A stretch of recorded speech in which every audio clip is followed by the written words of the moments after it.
The morning sun over the Hamptons always carried a specific kind of light, pale, crisp, and unapologetically expensive. It spilled across the sprawling back lawn of the Carter estate, catching the dew on the meticulously manicured hydrangeas. Jolena Carter stood in the center of the garden, a pair of vintage silver pruning shears in her gloved hands. At 50, she possessed a quiet, striking elegance. Her honey blonde hair was tied back in a loose, effortless knot, catching glints of silver that she had never bothered to dye. She wore a simple cream cashmere sweater and linen trousers.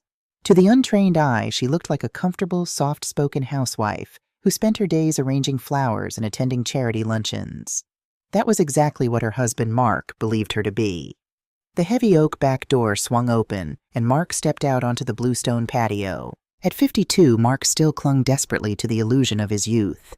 He wore a sharp, custom-tailored suit that hugged his shoulders a little too tightly, his hair perfectly coiffed to hide the thinning at his temples. He was the CEO of a mid-sized tech logistics firm, a title he wore like a crown, unaware of who truly controlled the chessboard beneath him. "Morning, Jolena," Mark called out, checking his platinum watch, a gift she had bought him for their 20th anniversary. He walked over, the scent of his overpowering designer cologne cutting through the fresh ocean breeze. He leaned in and kissed her cheek, a practiced, hollow gesture. "Good morning, Mark. Big day at the office?" Jolena asked, her voice smooth and perfectly measured. "Always," he sighed, puffing out his chest slightly. "We're finalizing that merger. It's exhausting being the one steering the ship, you know? But someone has to keep this roof over our heads." He gestured vaguely at the breathtaking $10 million oceanfront property. Jolena smiled, a small, serene smile that didn't quite reach her eyes. "Of course. I don't know what I'd do without you. Have a good day at work." "Enjoy your book club, honey," Mark said dismissively, already turning back toward the driveway where his leased Porsche Panamera waited. Jolena stood perfectly still, watching the sleek black car disappear down the winding, tree-lined driveway. As the sound of the engine faded into the distance, her soft, dutiful smile vanished, replaced by an expression of cold, sharp calculation. He thought he kept the roof over their heads. He actually believed that.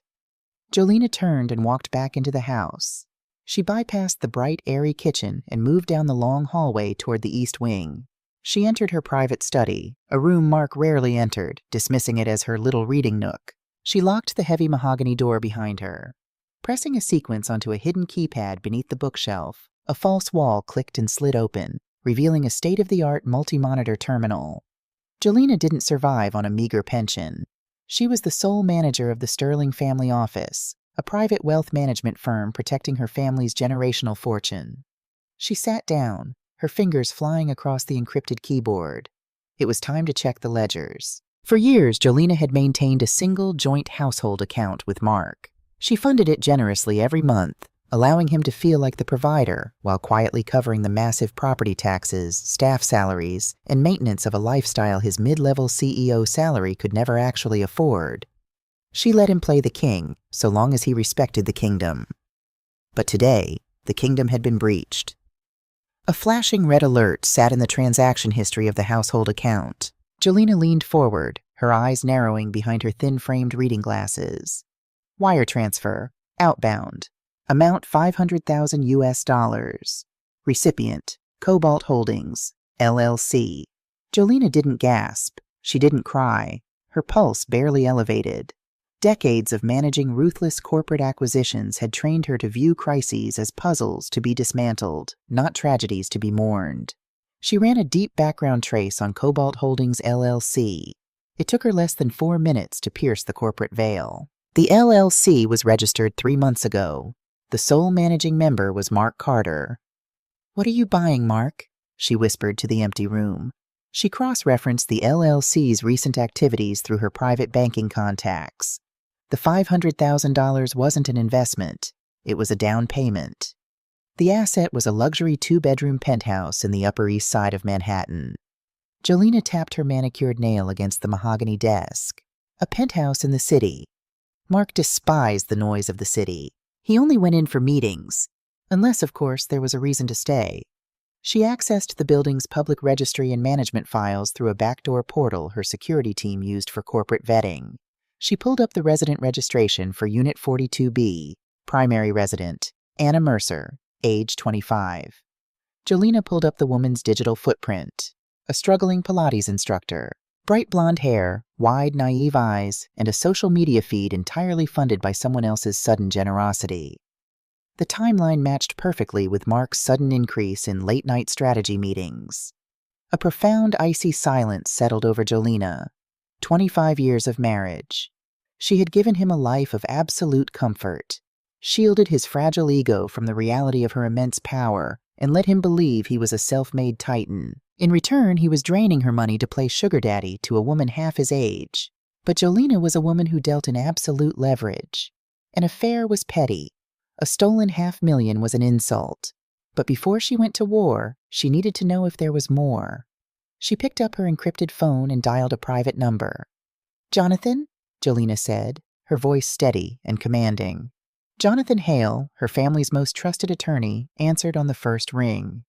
"Good morning, Jolena. To what do I owe the pleasure?" "I need a full forensic audit on my husband's private financials. Everything outside the perimeter of the joint accounts. Mortgages, lines of credit, hidden LLCs, medical bills. Leave no stone unturned." There was a brief pause on the line. Jonathan, who had known Jolena since she was a teenager, recognized the lethal calm in her voice.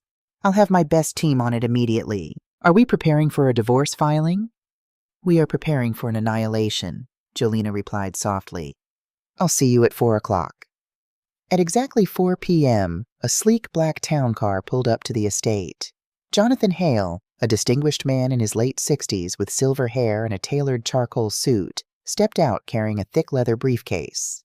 Jolena received him in the grand sitting room. A silver tea service was laid out on the low glass table, steam rising gently from bone china cups. "Thank you for coming so quickly, Jonathan," she said, pouring the tea with a steady hand. Jonathan sat across from her, his expression unusually grim. He unlatched his briefcase. "Jolena, the situation is far more severe than a mistress and a misappropriated $500,000. Jolena stopped pouring. She set the silver teapot down. "Go on." Jonathan pulled out a thick stack of documents, sliding them across the table. "Mark hasn't just been unfaithful. He has been financially reckless to a degree I can barely comprehend. His company's merger? It's falling apart.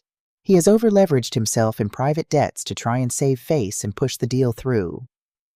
"He doesn't have the collateral for that kind of private debt," Jolena stated, her brow furrowing slightly. "He didn't," Jonathan corrected, pulling a specific heavy document from the stack. He placed it directly in front of her. "Until he used this house." Jolena stared at the paper. It was a commercial loan agreement from a private, high-interest lending firm known for aggressive collection tactics. The loan amount was a staggering $8 million. The collateral listed was the Hamptons estate. At the bottom of the page, next to Mark's frantic scrawl, was a signature. "Jolena Sterling Carter." "He forged my signature," Jolena whispered. The sheer audacity of it hung in the quiet room. "It's a federal offense," Jonathan said quietly. "Mark assumes that because you've been married for 25 years, this house is marital property. He assumes your signature was just a formality to appease the lenders." A dark, dangerous laugh escaped Jolena's lips. It was a sound devoid of any humor. Mark was a fool, a desperate, arrogant fool. He didn't just cheat, he tried to mortgage a castle he didn't own. "The estate is held by the Sterling Generation Trust," Jolena said, her voice dropping to a deadly whisper. "It is not, and never has been, under my personal name. It is legally impossible for him to use it as collateral." "Exactly," Jonathan nodded. "The lenders failed to do a deep title search because Mark utilized a fraudulent notary, someone on his company payroll, no doubt. When the loan defaults, which it will within 30 days given his company's trajectory, the lenders will try to seize the property. They will fail, but the attempt will trigger an automatic federal fraud investigation into Mark." Jolena stood up, walking toward the floor-to-ceiling windows that looked out over the crashing waves of the Atlantic. The ocean was churning, gray and violent. Her husband had looked her in the eye this morning, kissed her cheek, and left to go build a life with a pregnant 25-year-old, fully intending to leave Jolena homeless and drowning in his debt. He thought she was a fragile, aging housewife who would quietly pack her bags and cry when the bank came knocking. He didn't know she was the bank. "What are your orders, Jolena?" Jonathan asked from the sofa, his pen poised over his legal pad. "We can freeze the accounts. We can alert the authorities to the forgery immediately. He would be arrested before dinner. Jolena placed her hand against the cold glass of the window. No. Jonathan looked up, surprised. No? If we arrest him now, he gets to play the victim, Jolena said, her reflection in the glass looking sharp as a diamond. He will claim desperation. He will cry in court. I don't just want him to face the law, Jonathan. I want him to face me. She turned back to the room, her eyes burning with a quiet, terrifying fire. Let him move her in. Let him think he has won. I want him to stand in the center of this house, believing he is the master of his universe. And then I am going to turn out the lights.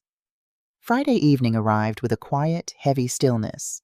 The ocean outside the Hamptons estate was painted in shades of bruised purple and deep indigo as the sun dipped below the horizon. Inside, the dining room was a masterpiece of understated elegance. It was their 25th wedding anniversary. Jolena stood at the head of the long mahogany dining table, her fingers gently adjusting a centerpiece of white orchids. The table was set for two with her grandmother's antique Limoges porcelain, delicate hand-painted plates trimmed in 24-karat gold that had survived 2 world wars. The silver cutlery gleamed under the soft, warm light of the crystal chandelier. She wore a tailored navy silk dress that draped perfectly over her figure, a single string of flawless South Sea pearls resting at her collarbone.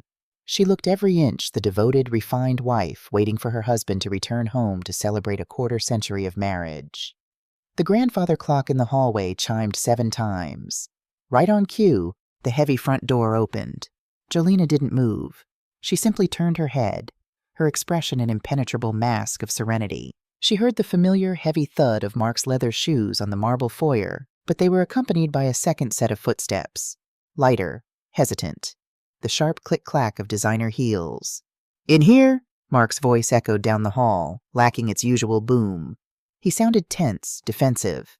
A moment later, he appeared in the archway of the dining room. He stopped abruptly, his eyes widening as he took in the candlelit table, the orchids, and Jolena standing there like a queen in her own castle. For a fraction of a second, a flicker of genuine guilt crossed his features. But it was quickly swallowed by the arrogant, hardened mask of a man who believed he held all the cards. He stepped fully into the room, and the woman from the digital files stepped in behind him. Anna. She was young, pretty in a fragile, overly curated way, with perfectly styled blonde waves and a tight designer dress that did absolutely nothing to hide the unmistakable rounded curve of a 4-month pregnancy. She looked around the grand dining room, her eyes widening with a mixture of awe and naked greed. Jolena did not gasp. She did not drop a plate. Her heart rate remained a steady, calm rhythm. She simply rested her hands on the back of the dining chair, her gaze sweeping over the two of them with clinical precision. "Mark," Jolena said, her voice smooth as glass. "You brought a guest. I only set the table for 2. Mark stiffened. He walked forward, dropping his leather briefcase onto the pristine dining table. The heavy thud rattled the antique porcelain. It was an intentional act of disrespect, a clumsy attempt to establish dominance in a room where he suddenly felt very small. "We aren't eating, Jolena," Mark said, his voice hard, though his jaw twitched nervously. "Sit down. We need to talk." Jolena did not sit. She remained standing, her posture immaculate. "I prefer to stand. Who is this, Mark?" Anna shifted uncomfortably, clutching a small Prada handbag tightly against her waist. She looked to Mark for protection. Mark puffed out his chest, slipping his arm around Anna's waist in a possessive, protective gesture. "This is Anna," Mark declared, his chin lifting. "And she is pregnant with my child." He braced himself. He expected the tears. He expected the screaming, the throwing of glasses, the begging. He had prepared a whole speech in his head to shut her down, to tell her how she was too distant, too cold, too old to give him the family he deserved. Instead, Jolena simply looked at Anna's stomach, then back up to Mark's face. "I see," Jolena murmured. "A child, at 52. How ambitious of you!" Mark blinked, thrown off balance by her terrifying lack of emotion. Anger flared in his eyes. He hated when she made him feel inferior. He unlatched his briefcase, pulled out a thick, legal-sized manila envelope, and threw it onto the table next to the orchids. "These are divorce papers," Mark said coldly. "I've already signed my portion. My lawyers drafted a very generous settlement for you. I'm offering you $1 million in cash, Jolena. More than enough for you to find a nice condo somewhere quiet and live out your retirement. $1 million? Jolena almost smiled. The orchids on the table cost more to maintain annually than the sum he was offering to buy her out of her own life. $1 million, Jolena repeated, tasting the words. And what about the house? Mark let out a short, arrogant laugh. The house? Jolena, be reasonable. I'm the CEO.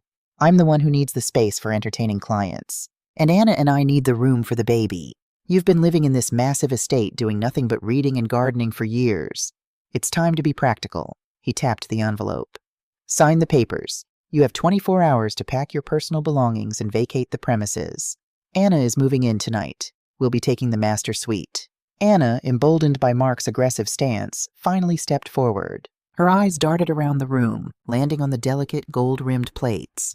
Mark told me you don't really use this house to its full potential, Anna said, her voice breathy, laced with a feigned innocence. It's so beautiful. Oh, and these plates. She reached out and ran a manicured finger over the rim of the Limoges porcelain. They are gorgeous. Mark said we could keep the furniture. I think this china would be perfect for when we host the baby shower. You wouldn't mind leaving them, would you? It's not like you'll need a setup for 20 people in a small condo. The sheer, staggering audacity of it hung in the air. This girl, barely older than the vintage wine in Jolena's cellar, was standing in a house she didn't own, asking for priceless family heirlooms to celebrate the bastard child of a man drowning in fraudulent debt. Jolena looked at Anna. For a moment she felt a flicker of genuine pity for the girl. Anna was a pawn playing a game on a board she couldn't even comprehend, manipulated by a man who was using her as a prop for his fragile ego. Jolena's silence stretched. The ticking of the grandfather clock seemed to echo louder and louder. Mark shifted his weight, his arrogance beginning to fray at the edges. Well, Mark snapped. Are you going to sign it, or are we going to have a problem? Jolena slowly reached out. She picked up the manila envelope. The paper was heavy, official. She looked at Mark. He was sweating, just a little, right at the hairline. He was desperate. He needed her out so the bank wouldn't find her when they came to collect on the forged loan. Let him think he has won, she reminded herself. Let him feel like a king before the crown shatters. 24 hours, Jolena said softly, her voice carrying not a trace of anger, but a chilling, absolute calm.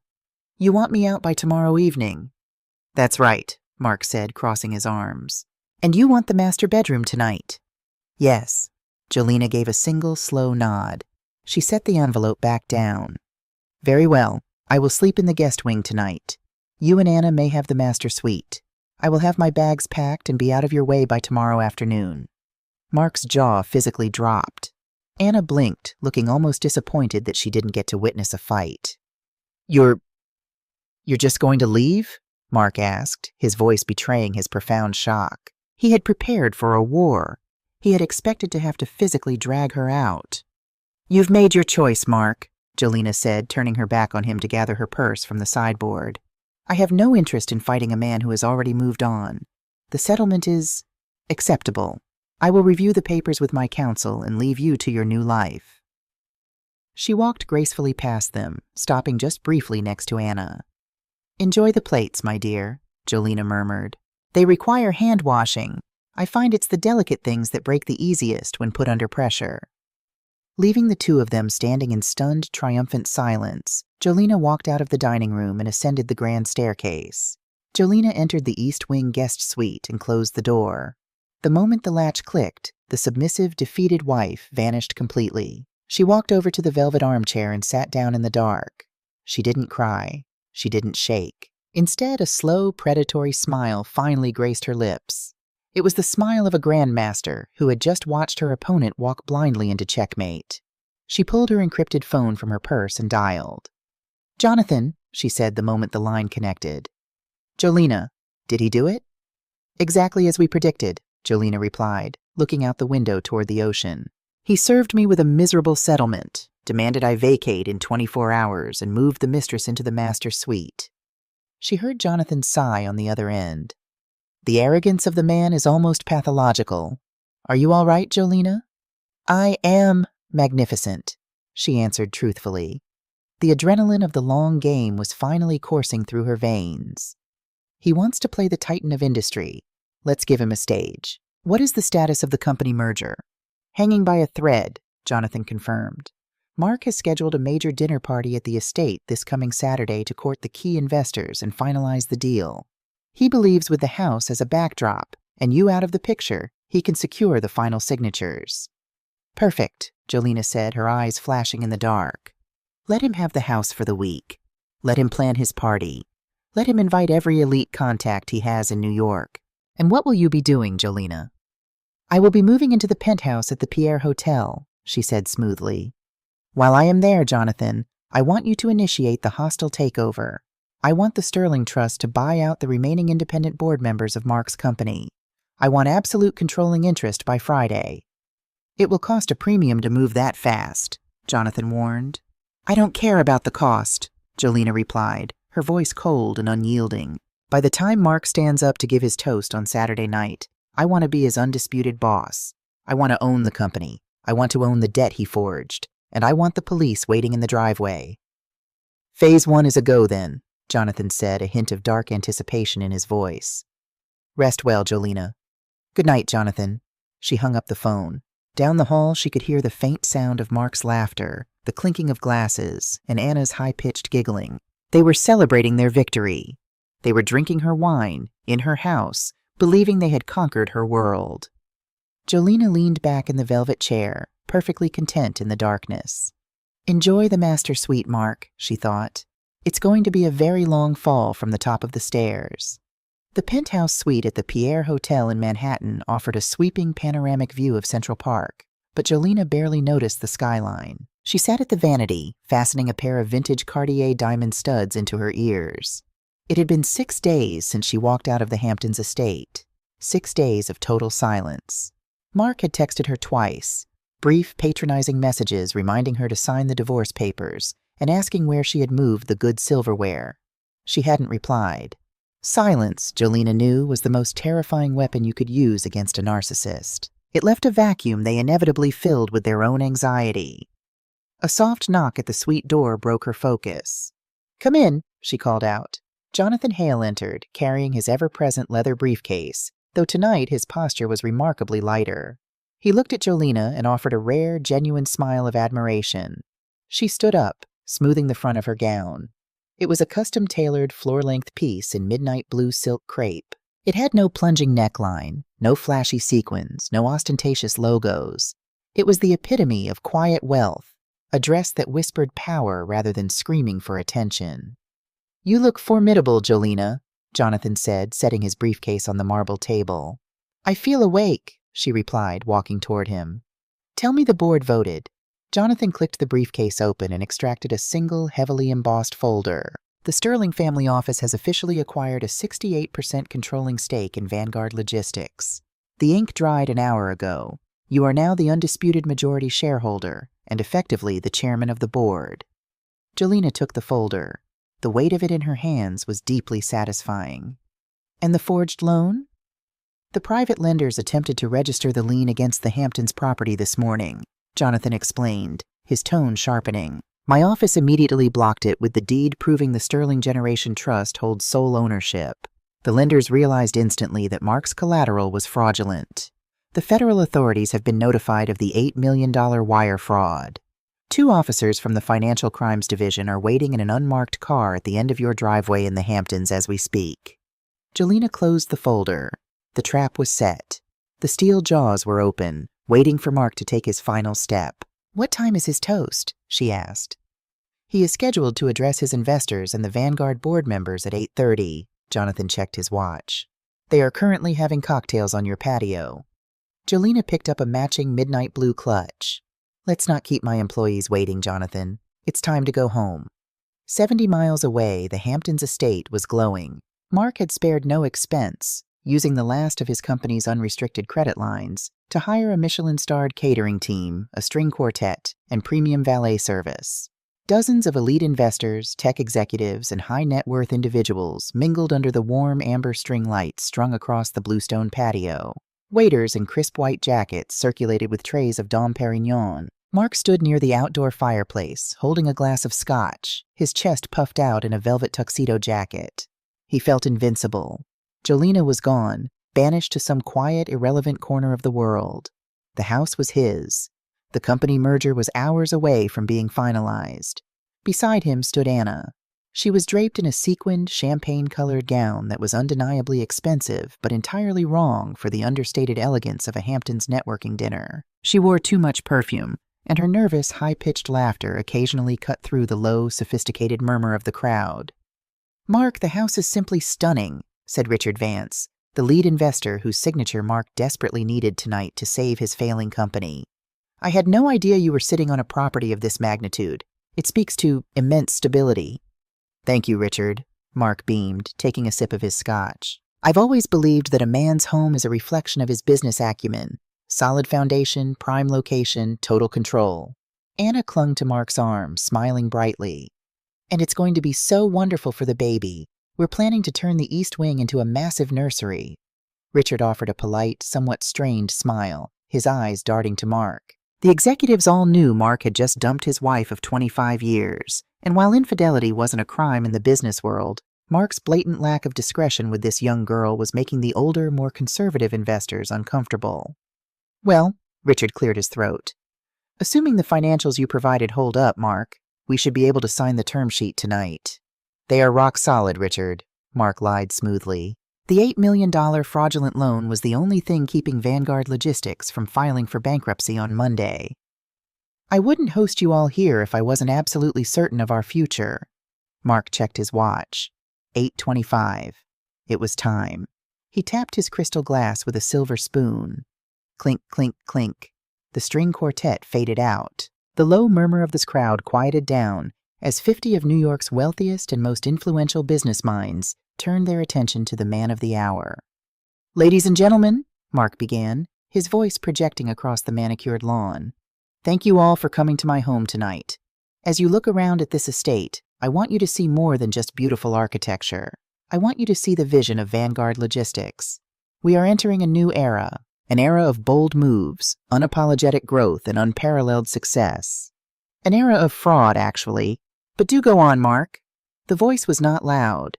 It was not a shout. It was a smooth, cultured, perfectly projected alto that cut through the cool ocean breeze like a diamond blade. The entire crowd turned toward the French doors leading out from the main house. Jolena stood on the threshold. The patio lights caught the subtle sheen of her midnight blue silk gown. She looked utterly magnificent, radiating an aura of absolute, terrifying authority. Flanking her, standing just a step behind, was Jonathan Hale, gripping his leather briefcase. The silence on the patio became so profound that the crashing of the ocean waves suddenly sounded deafening. Mark froze, his crystal glass suspended halfway to his mouth. All the color drained from his face, leaving him looking like a wax figure. His jaw worked silently, trying to form a word, but his brain was short-circuiting. How did she get past security? Why does she look like that? Anna let out a small gasp, taking a step backward, instinctively hiding behind Mark's shoulder. "Jolena?" Mark finally stammered, his voice cracking, the powerful CEO facade shattering in an instant. Several of the older board members who recognized Jolena from corporate holiday parties years ago began to murmur confusedly. Jolena descended the 3 stone steps onto the patio. The crowd naturally parted for her, stepping back as if making way for royalty. She didn't rush. She walked with a slow, measured grace, her eyes locked dead onto Mark's pale face. "Good evening, Richard," Jolena said politely as she passed the lead investor, not breaking her stride. "Mrs. Carter," Richard replied, looking deeply unsettled. Mark finally found his feet. Panic surged through him, making him flush red. He stepped forward, trying to block her path to the center of the patio. He leaned in, hissing through his teeth so the investors wouldn't hear. "Are you insane? What are you doing here? I told you to vacate." Jolena stopped 3 feet from him. She didn't lower her voice. She had no intention of keeping his secrets anymore. "You told me to vacate my own home, Mark," Jolena said clearly, her voice echoing perfectly off the stone walls. "Which I found incredibly amusing, considering your name is nowhere on the deed." A ripple of shock went through the crowd. Mark's eyes widened in sheer terror. "Shut up," he whispered frantically. "Jolena, please, we are in the middle of a merger." "You are in the middle of a delusion," she corrected him smoothly. She turned her gaze to the crowd, addressing the investors directly. Ladies and gentlemen, my apologies for the interruption. Mark has a habit of claiming things that do not belong to him. This estate, for instance, is the sole property of the Sterling Generation Trust. Mark has never paid a dime toward its mortgage, its taxes, or even the champagne you are currently drinking. Anna let out a shrill cry. Mark, what is she talking about? You said you owned this. Mark spun toward Anna, his hands raised defensively. Anna, quiet, please. Oh, the house is the least of his lies, my dear, Jolena said, looking at the young mistress with a gaze of cold pity. She turned back to Richard Vance and the other investors.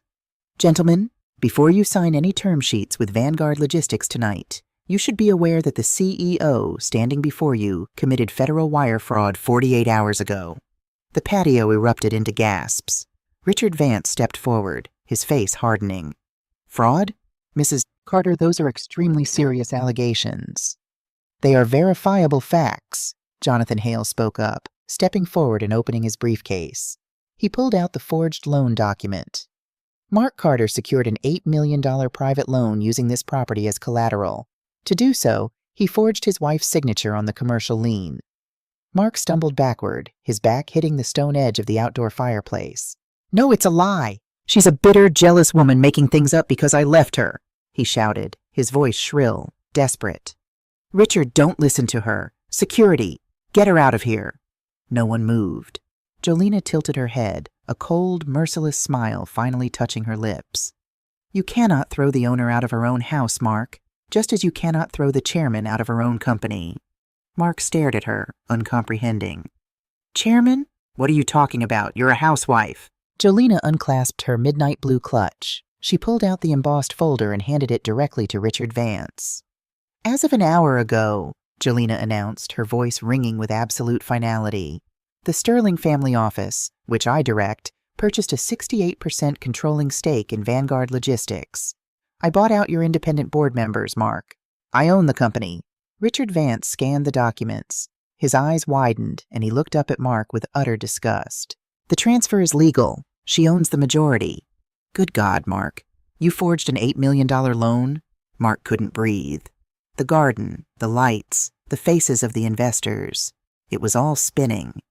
The carefully constructed lie of his entire life was collapsing in real time. He looked at Jolena, the woman he had underestimated, ignored, and patronized for 2 decades. She wasn't a fragile housewife. She was a leviathan.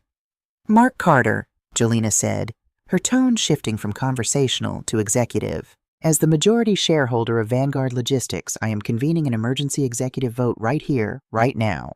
All those in favor of immediately terminating the CEO for gross financial misconduct, breach of fiduciary duty, and corporate fraud, say aye. Aye, Jolena said smoothly. Aye, Richard Vance agreed instantly, stepping away from Mark as if he were radioactive. Several other board members in the crowd immediately echoed the vote. Motion passed, Jolena stated. You're fired, Mark. Mark fell to his knees on the bluestone patio. The crisp knees of his velvet tuxedo soaked up the spilled scotch he had dropped. Jolena, please, he wheezed, the arrogant bravado entirely gone, replaced by the pathetic whimpering of a broken man. Please, I'll fix it. I'll leave Anna. I'll do whatever you want. Anna stared at Mark, kneeling on the ground in tears. Her hands shook violently.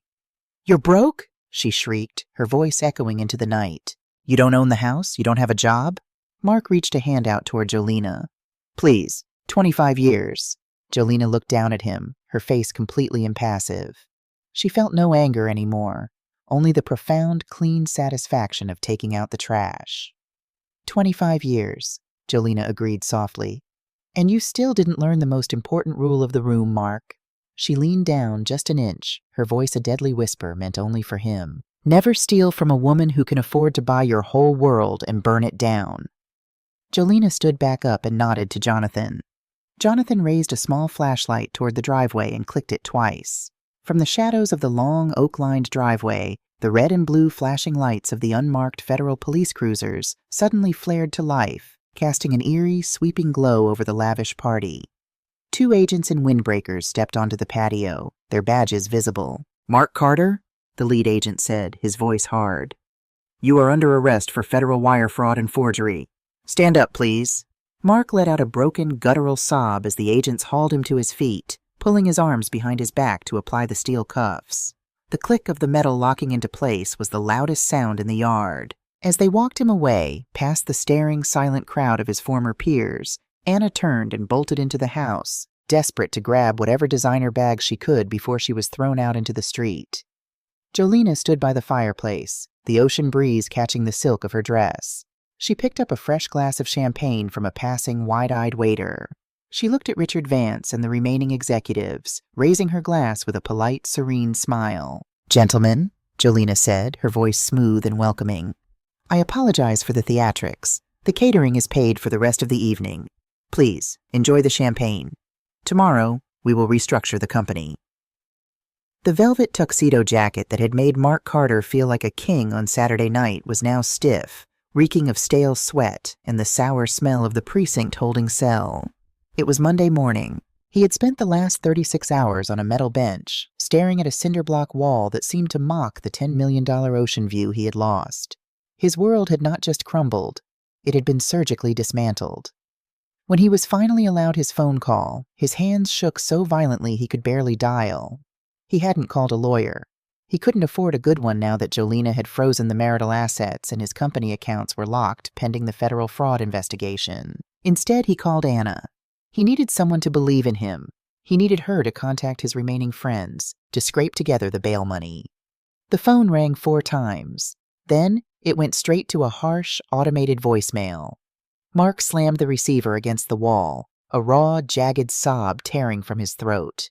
The guard outside the cell didn't even flinch. To the world, Mark was no longer a tech titan. He was just another desperate man in a wrinkled suit who had bet his life on a bluff and lost. He sat back on the metal bench, burying his face in his hands. Jolena, her name echoed in his mind, no longer an afterthought, but a terrifying force of nature. He had spent years treating her like a decorative fixture in his life. He had never bothered to look beneath the surface of her quiet compliance to see the steel underneath. A guard approached the bars, rattling a set of keys. "Carter, you're up. The bail bondsman your public defender called finally put up the surety. You're being released on ankle monitor pending arraignment." Mark stood up, his knees trembling. He was free, but he had nowhere to go. Across town, the rain was pouring down in gray, miserable sheets. Anna stood under the flickering neon sign of a pawn shop in the Diamond District, shivering in her champagne-colored sequined gown. She hadn't changed clothes since she fled the Hamptons estate in an Uber she could barely afford. Her perfectly styled blonde waves were now a tangled, damp mess. In her hands, she clutched a velvet jewelry box. It was her safety net. Mark had given her a stunning diamond tennis bracelet and a heavy sapphire pendant for her birthday 2 months ago. "Only the best for the mother of my child," he had whispered. She walked into the dingy shop, the bell above the door chiming sharply. The pawnbroker, a bored-looking man with a jeweler's loop resting on his forehead, barely glanced up from his newspaper. "I need to sell these," Anna said, her voice trembling as she pushed the velvet box across the scratched glass counter. "They're custom. The bracelet alone was appraised at $40,000. The pawnbroker sighed, pulling down his loop. He opened the box, took out the bracelet, and turned it under the harsh desk lamp. He didn't even bother taking out his testing acid. He tossed it back into the box with a dry, rattling clatter. "I'll give you $50 for the clasps," he grunted. "The rest is junk." Anna stared at him, her heart stopping. "Excuse me? That's a flawless diamond tennis bracelet. My fiancé is a CEO. The pawnbroker let out a dry, hacking laugh. "Lady, your fiancé is a cheapskate. These are cubic zirconia set in gold-plated brass. The sapphire is colored glass. I see guys like him all the time. They buy the fake stuff to impress the side piece while keeping the real money at home with the wife. Take the 50 or get out. You're dripping on my floor." Anna stumbled backward as if she had been physically struck. The breath left her lungs. Mark hadn't just lied about the house. He hadn't just lied about the company. He had lied to her from the very first dinner. He had used her as an ego boost, showering her with fake jewels while he desperately tried to steal from a wife who was secretly a billionaire. She grabbed the velvet box, her humiliation curdling into a white-hot, venomous rage. She pulled out her phone, dialing Mark's number. It went to voicemail. "You pathetic, broke fraud," Anna hissed into the receiver, tears of rage mixing with the rain on her face. "You bought me glass? You told me you owned that mansion. Don't ever contact me again. I'm going back to my ex. And if you try to find me, I swear to God I'll testify for your wife." She ended the call, tossed the velvet box into a nearby trash can, and walked away into the rain. By Tuesday afternoon, Mark had managed to secure a room at a cheap hourly motel out by the highway, paid for with the last few crumpled $100 bills he had in his money clip. He sat on the edge of the sagging mattress, staring at the peeling wallpaper. The heavy black GPS monitor strapped to his ankle pulsed with a small red light, a constant reminder of his captivity. He was ruined. His career was ash. His reputation in New York was a punchline. He had lost the estate, the cars, the respect of his peers. A sharp knock at the motel door made him jump. He approached it cautiously, peering through the cloudy peephole. A courier in a sharp uniform stood outside, holding a thick, cream-colored envelope. Mark cracked the door open. "Mark Carter?" the courier asked. "Yes," Mark rasped. "Signature required." Mark scribbled his name, took the envelope, and locked the door. He recognized the heavy textured paper immediately. It was the stationery Jolena used for the Sterling family office. His hands began to shake again. Had she sent the finalized divorce papers? Was she suing him for the remaining assets? He sat back on the bed and tore the envelope open. There was no legal jargon, no letterhead, just a single glossy photograph and a clinical lab report. Mark looked at the photograph first. His breath hitched. It was a picture of Anna, sitting at a quiet outdoor cafe. But she wasn't alone.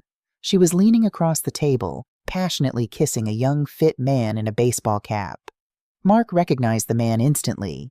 It was Kyle, Mark's own 26-year-old executive assistant, the kid who fetched his coffee, the kid Mark had been grooming for a promotion. A cold sweat broke out across the back of Mark's neck. He dropped the photo and snatched up the lab report. It was a prenatal paternity test, legally obtained by Jonathan Hale's investigative team through a subpoena of the clinic Mark had been paying for from the joint account. Mark scanned the highlighted lines at the bottom of the page. Alleged father, Mark Carter.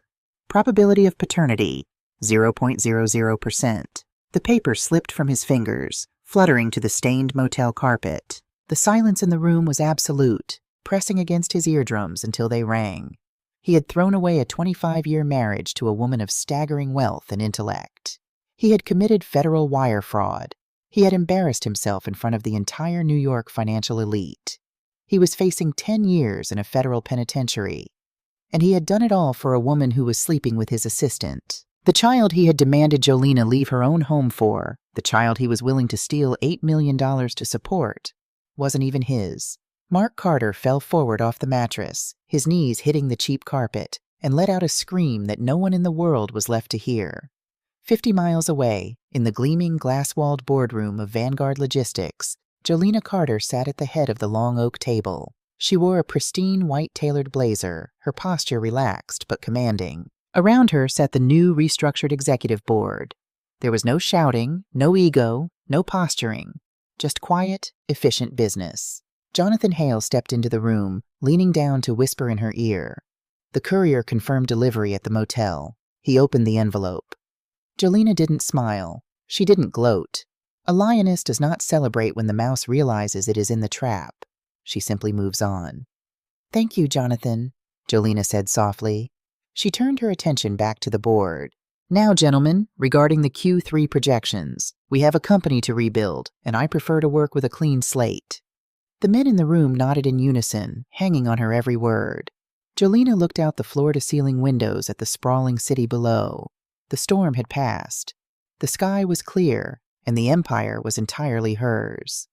Thursday morning arrived with the sterile, unforgiving hum of corporate Manhattan. Inside the towering glass lobby of the Vanguard Logistics headquarters, Mark Carter sat on a hard, modernist leather bench. He had been waiting since 6 a.m. He was unrecognizable from the arrogant CEO who had thrown a divorce settlement across a dining room table just 2 weeks ago. His suit was wrinkled, his tie was missing, and the dark circles under his eyes spoke of sleepless nights in a roadside motel. Every time a sleek black town car pulled up outside the revolving doors, he flinched. At precisely 8:45 a.m., the heavy glass doors glided open. Jolena walked in. She wore a tailored ivory pantsuit that practically glowed in the morning light, a camel hair coat draped elegantly over her shoulders. She was flanked by Jonathan Hale and 2 towering security contractors in dark suits. She moved through the lobby not just as a woman of wealth, but as the apex predator of this particular jungle. Mark scrambled to his feet, his ankle monitor heavy against his leg. "Jolena!" he called out, his voice cracking. The security contractors immediately stepped smoothly into his path, forming an impenetrable wall of muscle and wool. "Mrs. Carter," one of the guards said in a low rumble, keeping his eyes fixed on Mark. "Would you like us to remove him?" Jolena stopped. She looked past the broad shoulders of her security detail and settled her gaze on the trembling, broken man who had once been her husband. There was no hatred in her eyes. There was barely even recognition. She looked at him the way one might look at a rusted, discarded piece of machinery on the sidewalk. "It's all right, Marcus," Jolena said to the guard, her voice calm and even. "Let him speak. I have exactly 3 minutes before my board meeting." The guards parted just enough for Mark to step forward, though they kept him a strict 5 feet away. "Jolena, please," Mark begged, his hands clasped together as if in prayer. "You have to call off the federal prosecutors. You have to drop the civil suit. I have nothing left. The bank froze my personal accounts. My public defender says I'm facing 5 to 10 years. "You committed wire fraud, Mark," Jolena replied simply, adjusting her leather gloves. "The federal government tends to frown upon that. It is out of my hands." "But you own the debt now," he pleaded, a desperate, wet sheen in his eyes. "You own the company. You can tell them it was a misunderstanding. Jolena, Anna left me.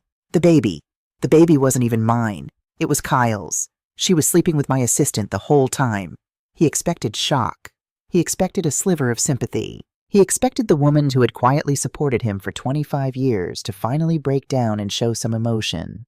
Jolena just stared at him. "I know," she said softly. Mark froze, the breath catching in his throat. You knew?" "I direct the Sterling family office, Mark. I manage billions in generational assets. Did you honestly believe I would let a 25-year-old Pilates instructor move into my home without running a full invasive background check?" Jolena stepped half a pace forward, her presence suddenly overwhelming him. "I knew she was sleeping with your assistant before you even bought her that ridiculous fake diamond bracelet. I knew you were going bankrupt before you even forged my signature. I watched you build your own gallows, Mark. All I did was hand you the rope." Tears finally spilled over Mark's eyelashes, tracking through the stubble on his cheeks. "Why?" he choked out. "Why didn't you stop me? Why didn't you just tell me who you really were?" "Because you didn't want a partner," Jolena said, her voice dropping to a register of pure Arctic ice. "You wanted an audience. You wanted a woman who made you feel big because deep down, you have always known exactly how small you are.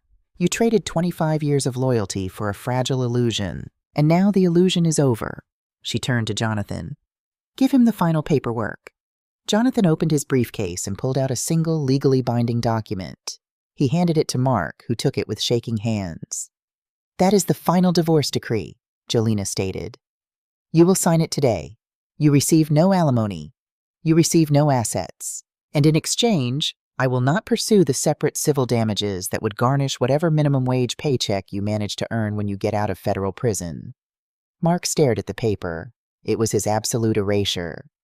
"Jolena, I loved you," he whispered, a final pathetic attempt to pull on a string that had been cut long ago. Jolena paused, looking at him one last time. "No, Mark, you loved what I did for you. Goodbye." She turned on her heel, her ivory suit catching the light, and walked past him toward the private executive elevators. The security details seamlessly closed ranks behind her, leaving Mark Carter standing entirely alone in the vast, cold lobby of the empire he had tried to steal. 6 months later, the air on the back patio of the Hamptons estate was warm and fragrant, carrying the scent of blooming hydrangeas and sea salt. Jolena stood by the stone railing, looking out at the endless expanse of the Atlantic Ocean. She wore a simple flowing silk robe, her bare feet resting against the sun-warmed bluestone. She looked younger, lighter, as if a great, invisible weight had finally been lifted from her shoulders. On the patio table behind her sat a chilled glass of Sauvignon Blanc and a finalized legal document bearing the seal of the state of New York. The divorce was absolute. Mark was currently serving a 72-month sentence in a minimum security federal facility in Pennsylvania. Anna had vanished back into the anonymity of the city. Jolena picked up her wine glass. Her phone buzzed gently on the table. It was Jonathan. She tapped the speakerphone. "Good evening, Jonathan." "Good evening, Jolena." His warm, steady voice echoed through the quiet patio. "I just wanted to confirm that the transfer was successful. The initial $5 million endowment for the new Sterling Women's Independence Foundation has cleared. The shelter in Brooklyn will be fully operational by next month." Jolena smiled, a real, deep, genuine smile that reached her eyes. "Excellent work, Jonathan. Ensure the legal aid clinic on the first floor is staffed with our best aggressive litigators. I want women who have been financially abused to know they have an army behind them." "Consider it done," Jonathan said softly. "Enjoy your evening, Jolena. You've earned the peace." "I intend to." She ended the call. Setting her wine glass down, she looked at her left hand. For 25 years, a heavy platinum and diamond wedding band had rested there, a symbol of a vow that had only ever been honored by one person. She slipped the ring off her finger. It felt cold and meaningless in her palm. Jolena didn't throw it into the ocean. That would be dramatic, and Jolena Carter was far too practical for melodrama. Instead, she dropped the ring into an empty crystal ashtray on the table. Tomorrow, she would have it melted down and sold, the funds quietly added to the shelter's endowment. She picked up her wine, took a slow, savoring sip, and turned her face toward the sunset. The house was quiet. The ledgers were balanced. The future was entirely her own. Visual cue. The camera slowly pulls back, leaving Jolena standing strong and serene against the golden sunset, the ultimate portrait of quiet victory. Fade to black. Sometimes the loudest victories are won in absolute silence. Jolena didn't have to scream to prove her worth. She simply let the truth do the talking. Thank you for tuning in to Echoes of Betrayal. If you've ever had to find your strength after being underestimated, leave a T in the comments below. Don't forget to subscribe, and I'll see you in the next story of quiet revenge.